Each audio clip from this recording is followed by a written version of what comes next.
I remember the exact moment everything snapped. I was standing on my Aunt Valerie's porch, hands shaking, heart beating so loud I could hear it in my ears, while she looked me dead in the eyes and said, "You're not welcome at the will reading. Don't show up." And just like that, she shut the door in my face. For a whole minute. I didn't move. I didn't breathe. I just stood there staring at that door, feeling my chest collapse inside itself.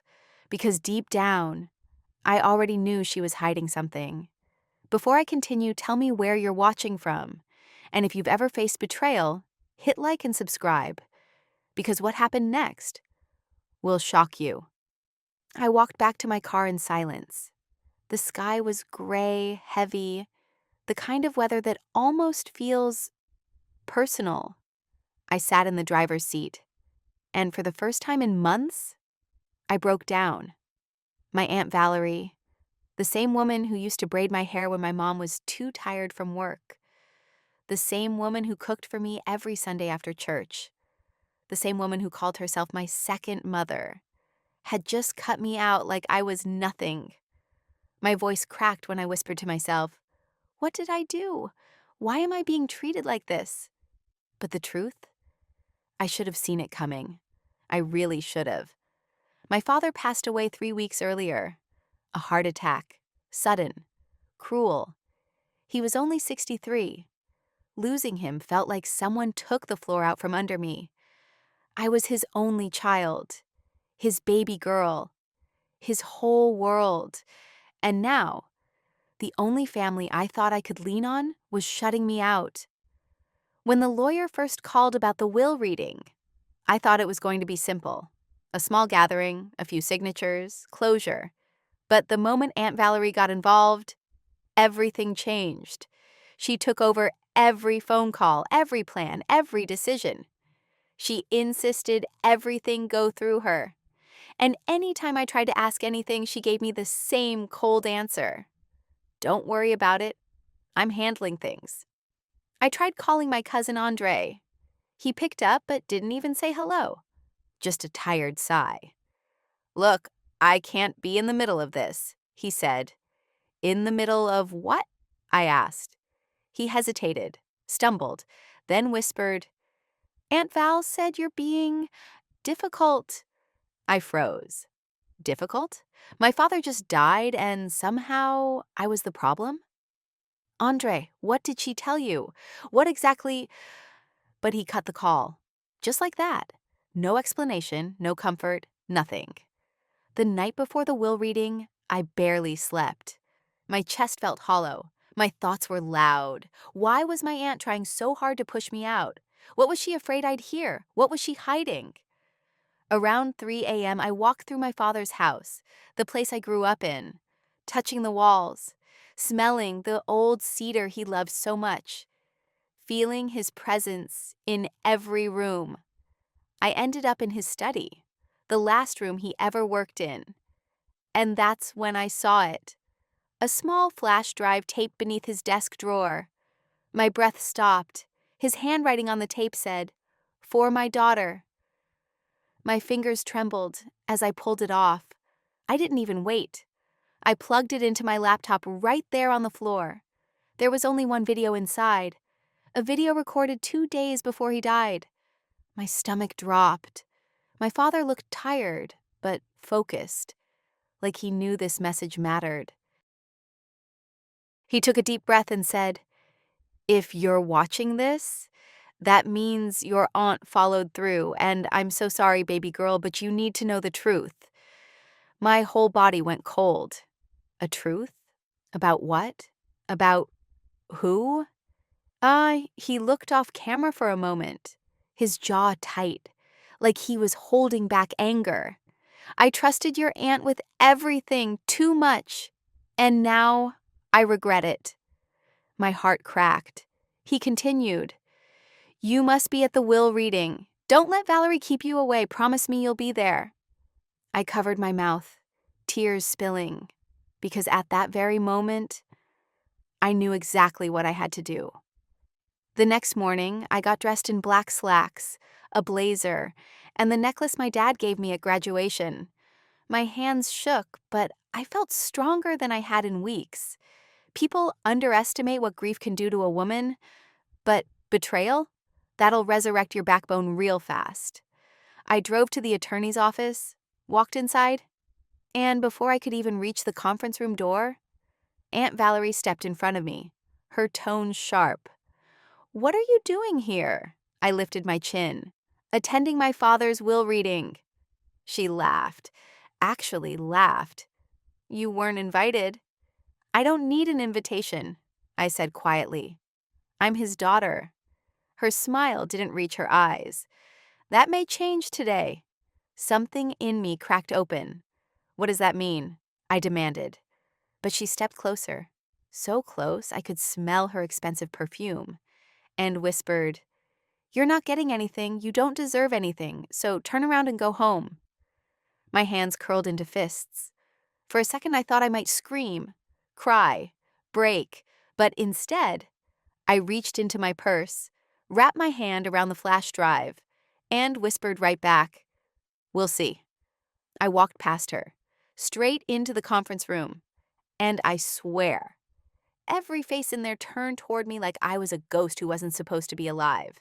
My cousins looked uncomfortable, the family friends looked confused, even the attorney raised his eyebrows. Aunt Valerie stormed in behind me and barked, "She is not allowed to be here." The attorney shook his head. "Ma'am, she is the deceased's only child. She has every right to be here." Valerie's jaw tightened so hard I could hear her teeth grind. I sat down, calm, quiet, but inside, my heart was pounding like a drum. The attorney opened the folder. "Let's begin." He read the formal statements, the legal language, the dates, and then he got to the assets. My father's house, his retirement accounts, his investment portfolio, his land.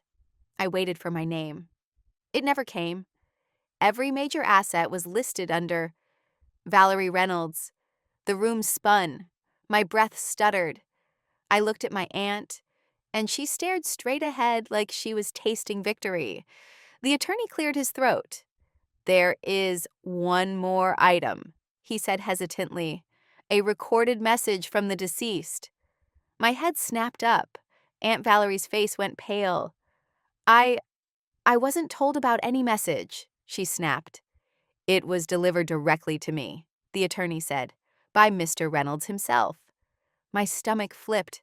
This was it, the moment everything would shift. He pressed play. My father appeared on the projector screen, sitting in his study. The same video I had watched hours earlier. But this was a different recording. This one was for the entire family. His voice was calm, but full of disappointment. "If you're hearing this, then something has gone wrong. Badly wrong." Aunt Valerie's hands clutched the table. My father continued, "I recently discovered that my sister, Valerie, has been moving money out of my accounts, forging my signature on several documents, and attempting to take full control of my estate." A gasp rippled through the room. My heart almost stopped. He kept going. "I trusted you, Valerie, and you betrayed not just me, but my daughter." Someone whispered, "Oh my God." My father's voice grew heavier. "Everything Valerie claimed, everything she tried to manipulate, is invalid. I have filed updated documents removing her from any control of my estate." Aunt Valerie jumped from her chair. "This is fake. This is edited. This is—" But the attorney held up his hand. "There's a timestamp and authentication code. This video is legally valid." My father looked straight into the camera. "The only person who should receive my assets is my daughter, my pride and joy." I covered my mouth as tears rushed out. The room was silent, frozen. My father finished with, "And sweetheart, if they tried to keep you from this reading, please know I always believed in you. Stand tall. Fight for what's yours." The video ended. The silence felt endless. Aunt Valerie suddenly lunged toward the table, shouting, He was confused. He wasn't thinking straight. He was sick. But everyone could see the truth. Her mask had finally shattered. And that's when I stood up, calm, steady, unshakable. "Aunt Val," I said quietly, "why'd you do it? Why'd you betray us like that?" She didn't answer. Her eyes darted around the room, frantic. "Why'd you steal from your own brother?" I whispered. Her voice cracked. I deserved it. I took care of him. I handled everything. It should have been mine." I froze. Have you ever felt betrayal like that? Hearing someone justify hurting the person you loved most? It's a special kind of pain. The attorney began gathering papers. "This changes everything. We'll be opening an investigation immediately." Aunt Valerie's face twisted in panic. "This isn't fair," she screamed. But the truth, fairness left the room the second she tried to erase me. 2 months later, the courts made their ruling. Every asset, every property, every account, all restored to me. And Valerie, charged with financial fraud and barred from ever being involved in estate management again. Andre apologized. My other cousins tried to pretend they didn't know anything. But I wasn't angry anymore. I was tired, relieved, free. One afternoon, I walked through my father's house, the sun shining through the windows, warm, golden, peaceful. I stood in the study, placing that flash drive in the desk drawer. "Thank you, Dad," I whispered, "for protecting me, even from beyond." And for the first time since losing him, I felt him there. Not in pain, not in anger, but in peace. If this story moved you, don't forget to like, subscribe, and watch the next story. It's even more unbelievable. I thought the story ended there. I thought justice had finally settled the dust and that the worst was behind me. But grief doesn't leave quietly. And betrayal, it never shows its full face at once. 2 weeks after the court decision, I started finding pieces of my father's life I never knew existed. Not secrets, not scandals, just unanswered questions. Little things he left behind, almost like a breadcrumb trail. Like he knew I would need more than money, more than closure. I would need the whole truth. It started the day I went to clear out his workshop. My father was a man of habits. Everything labeled, boxed, perfectly placed. But tucked behind the old tool chest, I found a small metal lockbox I had never seen before. Dusty, cold, heavy, no key. I sat down right on the concrete floor, back against the wall, sunlight cutting across the room like a quiet spotlight. I whispered, "Dad, what were you hiding from her?" Because now I knew one thing for sure. He didn't trust Valerie. Not at the end. Maybe not for a long time. I took the box inside, set it on the kitchen table, and for a long moment, I just stared. Something inside me said, "Don't open this alone." So I called the only person I still trusted in that family, my Uncle Raymond. He was my dad's baby brother. Quiet, gentle, the kind of man who didn't choose sides unless he was forced to. When he arrived, his eyes softened the second he saw the lockbox. "I haven't seen that thing in 20 years, he said. "What's inside?" I asked. He shrugged.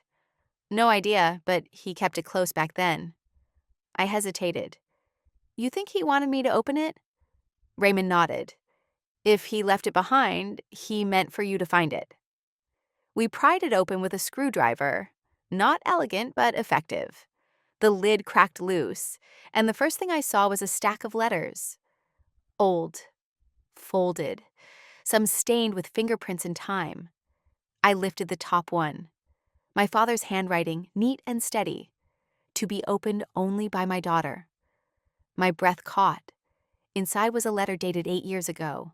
It said, "I'm writing this because I can feel things shifting around me. Valerie's trying to control more and more of my life, and I don't understand why. I want you to know, if something ever feels wrong, trust your instincts. My hands trembled. He had known, even back then. Another letter, dated 5 years ago. She tried to change one of my account passwords today. Said she was helping. I didn't believe her. Another, 3 years ago. I don't know why she hates the idea of you having anything. It scares me sometimes. I'm watching her closely. I swallowed hard. My throat burned. Uncle Raymond shook his head slowly. She's been planning this longer than anyone knew, he whispered. And then, at the bottom of the box, was a leather-bound journal. My father's. The final 6 months of his life. I didn't open it yet. I couldn't. Not emotionally. Not with my uncle watching. Not with the house so quiet it felt like a museum of grief. But before closing the box, I noticed something else tucked under the journal. A photograph of me at 14, standing outside this very house, laughing, holding my dad's hand. On the back, he wrote, "Everything I have is for her." My heart cracked in half. I pressed the photo to my chest, eyes shut, tears sliding down silently. Uncle Raymond put a hand on my shoulder. "He loved you more than life?" he said softly. I nodded, but I couldn't speak. Some pains don't have words. Over the next few days, I started reading the journal, slowly, carefully. Every page felt like stepping deeper into a forest of things I wasn't prepared to confront. But the entry that broke me was dated 2 weeks before he recorded the video that exposed Aunt Valerie. It read, "I finally confronted her. She didn't deny it. She said I owed her. She said she deserved everything because she never had a life of her own. I'm afraid of what she'll do when I stop letting her take control." Afraid. My father, a strong, stubborn, proud man, was afraid of his own sister. I closed the journal and exhaled shakily. "I'm sorry, Dad," I whispered. "I'm so sorry you went through this alone." But a voice in my head answered, "You're not alone anymore." A week later, I got a call from an unknown number. It was a detective. "We've concluded the investigation into your aunt's financial activity," he said. My stomach tensed. He continued, "And we found several additional accounts in your father's name she attempted to access, ones that were never reported." My blood ran cold. "Are you saying there's more money involved?" I asked. "More than you realize," he replied. "And we also found a safety deposit box she filed paperwork to claim." My hand tightened around the phone. What was inside? There was a pause. Then, "You'll need to come in to see it. It's significant." When I arrived, the bank manager escorted me to a private room. The detective slid a slim metal box across the table. "This belonged to your father," he said, "and your aunt tried very hard to get to it." My pulse picked up. I opened the box. Inside was a single velvet pouch and a sealed envelope. I lifted the pouch first. Inside, a diamond pendant. Heavy, bright, beautiful, and new. Not old, not inherited.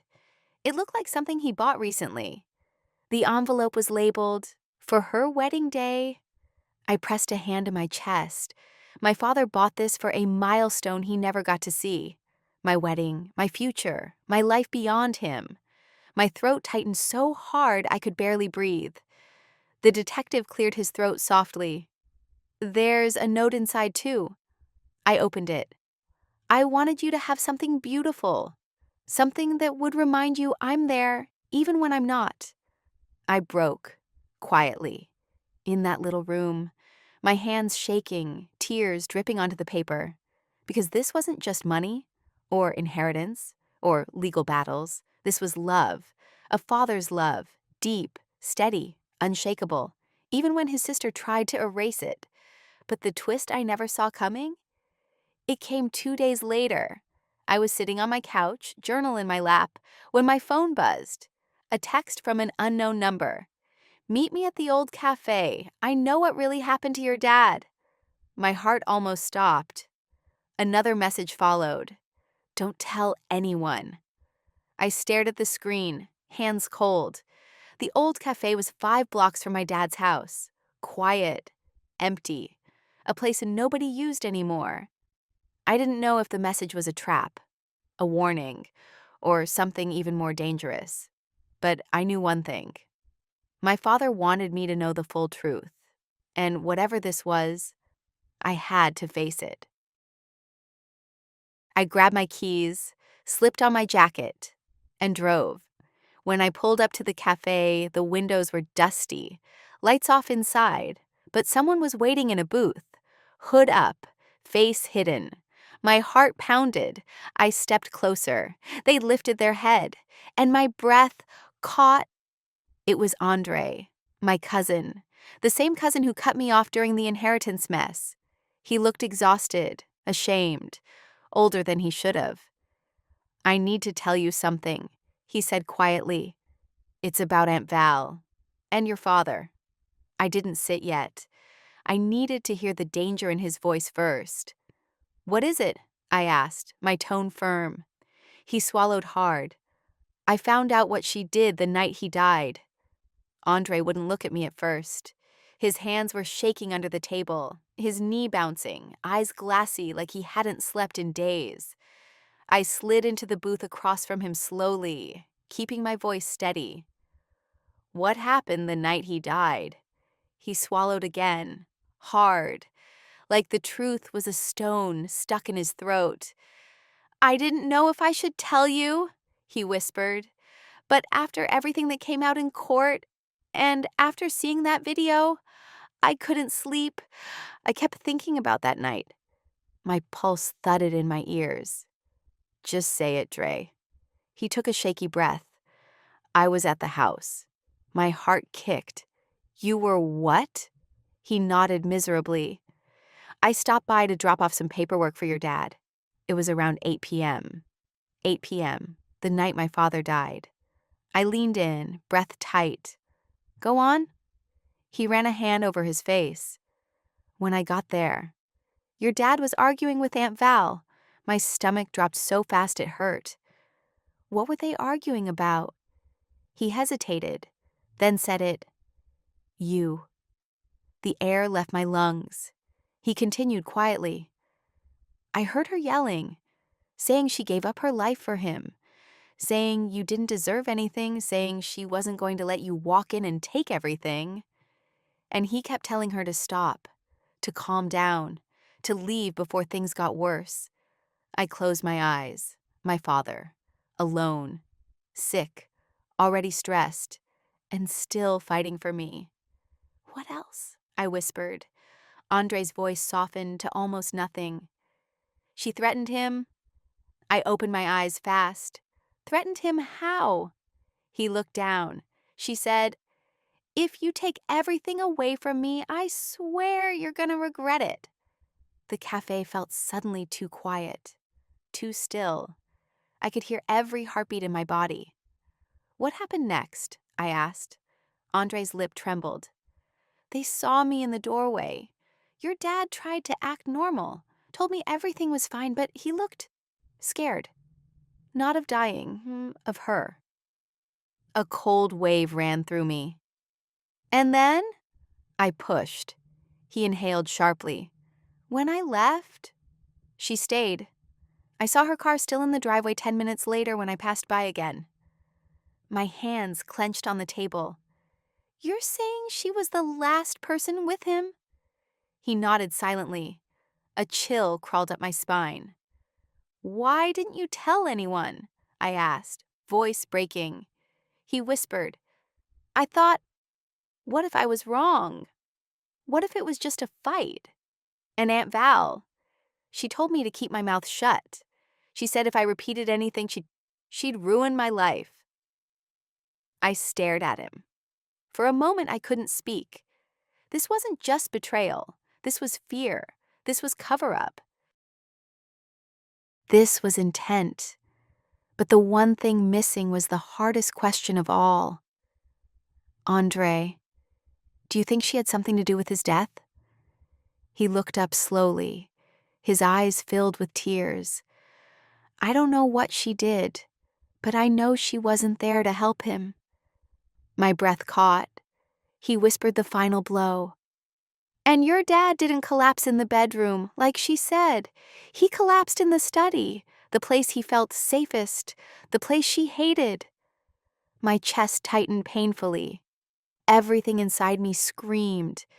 She lied, I whispered. Andre nodded. She lied about everything. When I got home that night, I sat in the driveway for a long time. The street was quiet, the house dark, but inside my chest, a storm raged. Because grief is heavy, but suspicion is poison. I walked inside, dropped my keys on the counter, and went straight to the study. The room where he recorded the videos, the room where he wrote the journal, the room he collapsed in. I stood there in the dark, hands trembling, breathing unevenly, and then I felt something in the air. Not supernatural, not ghostly, just the weight of truth, waiting, pressing, demanding to be seen. I turned on the desk lamp. The light hit the journal still lying open, and that's when I saw it. A page I hadn't read yet, folded slightly differently, almost like it was hiding from me. I opened it. It was a short entry, barely 5 lines, but those lines changed everything. She came by again today, tried to convince me to sign over power of attorney. I refused. She said I was making a mistake I wouldn't live long enough to fix. I'm starting to fear for my safety. I dropped the journal. My breath came out in a sharp, shaking rush. She said that. She actually said that. And he wrote it down. A warning, a clue, a plea. My father didn't die peacefully. He died scared. And she was with him. I didn't call the police right away. I didn't scream, didn't panic. I just sat down, hands in my lap, staring at that page, because I understood something in that moment. My father wasn't asking me for revenge. He was asking me for the truth. He left trails, letters, videos, warnings. He trusted me to put the pieces together. And I would, even if it hurt, even if it broke me, even if it took months. I wasn't just fighting for inheritance anymore. I was fighting for him, for the truth of his last days, and the peace he deserved. The next morning, I called the detective who handled the financial case. We need to talk, I told him. My father didn't just die. He was threatened. He didn't dismiss me, didn't question my sanity, didn't tell me to calm down. He simply said, "Come in." So I did. I brought the journal, the letters, Andre's written statement. And for the first time since my father died, the police opened a new investigation. Not about money, not about inheritance, about a crime. One that had been hiding behind grief and paperwork. The detective flipped through the journal slowly. When he reached the page about the threat, he looked up. "This changes things," he said. My voice shook. "Do you think she could have—" He didn't answer directly, but his eyes told me enough. "We're going to find out," he said. And for the first time, I felt something stronger than fear. Hope. Truth, strength, and a fire inside me my aunt never expected me to have. That same day, something else happened. Something I wasn't prepared for. I received a voicemail from a number I didn't recognize. A woman's voice, soft, uneasy. "Hi, I don't know if this is the right number, but I used to work with your father, and I have information about the day he passed. Please call me back." I froze, hands gripping the phone, because suddenly it felt like everyone knew something. Everyone except me. And the truth wasn't just close. It was knocking. Hard. I stared at my phone for a long moment. The voicemail felt like a hand reaching out of the dark, like someone finally decided to break a silence that had gone on way too long. I pressed the message again, listened carefully. The woman's voice was nervous, breathy, like she was scared someone might overhear her even in a recording. I used to work with your father, and I have information about the day he passed. My skin prickled. People don't leave messages like that unless something is wrong. Deeply wrong. I saved the voicemail and dialed the number. It rang twice. Then she picked up. Hello? Her voice sounded even more fragile live. This is his daughter, I said. You called me.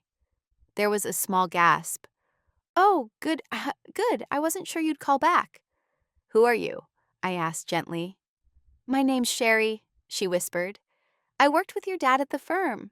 I handled some of the final account transfers he made before he passed. Something tightened in my chest. And why are you calling me now? I asked. Because timing matters.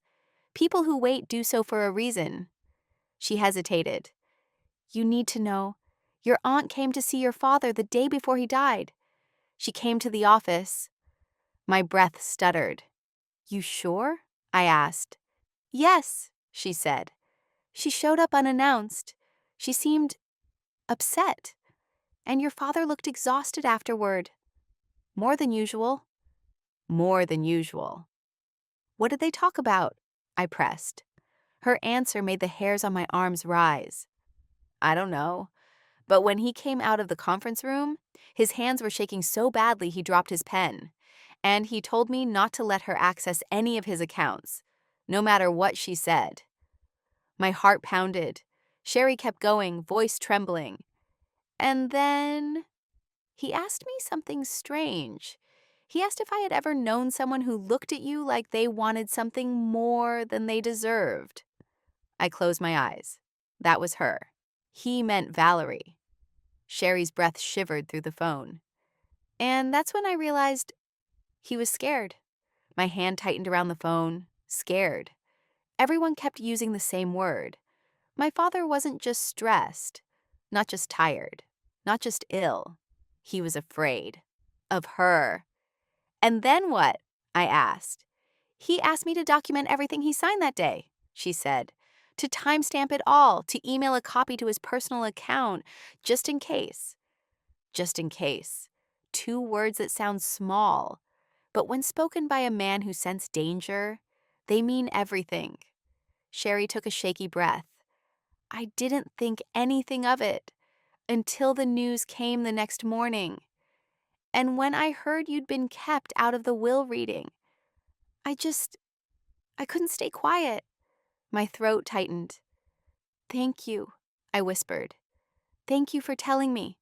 She paused. There's more, she said quietly. Something I didn't tell the police. A cold pulse ran through me. What is it? Her voice dropped to a whisper.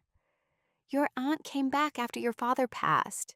She tried to get me to delete the security footage from the day she visited. I shot upright in my seat.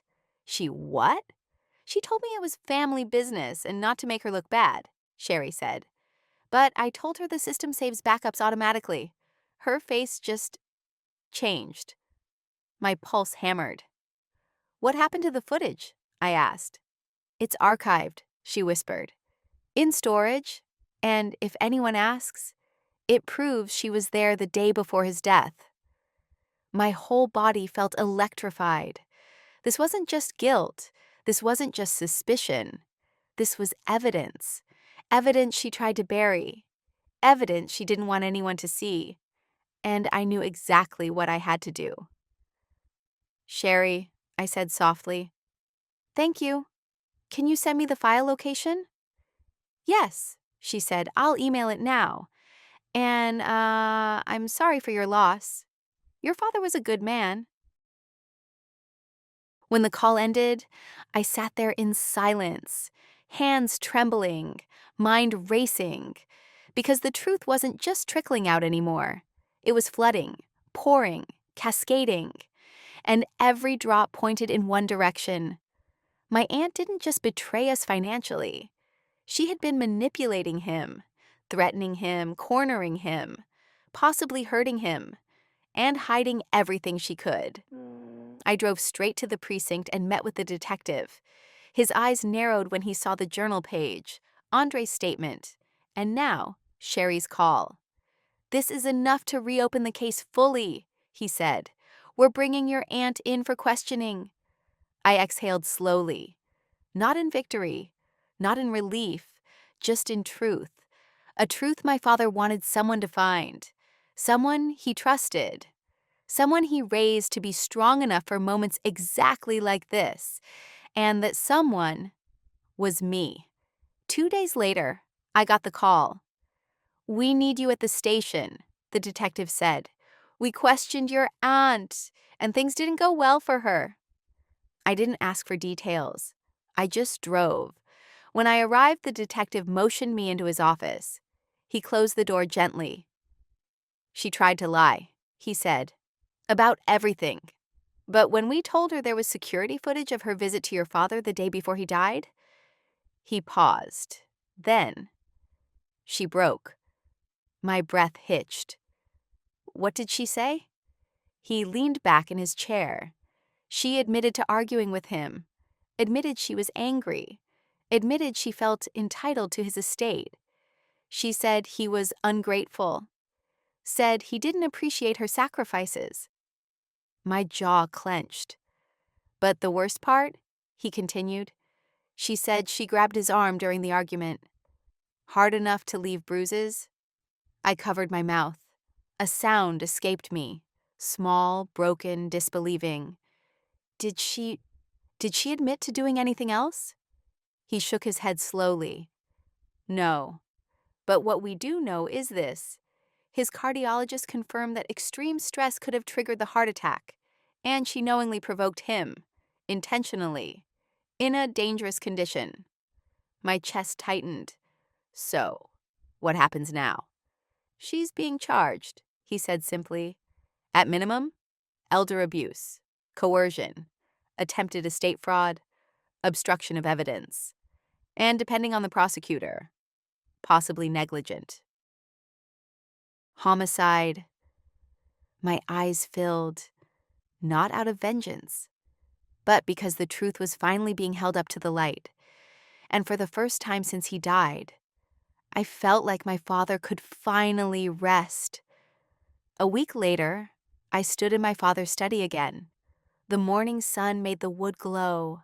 The room smelled like cedar and old books and the faint cologne he always wore. I placed the journal back in the drawer, closed it gently. Then I took the diamond pendant from the velvet pouch and hung it on a small hook beside his photograph. "I got the truth," I whispered. "I followed your trail, and I didn't let her win." The quiet in the room felt different this time. Not heavy, not painful, warm, peaceful, like the storm had finally passed.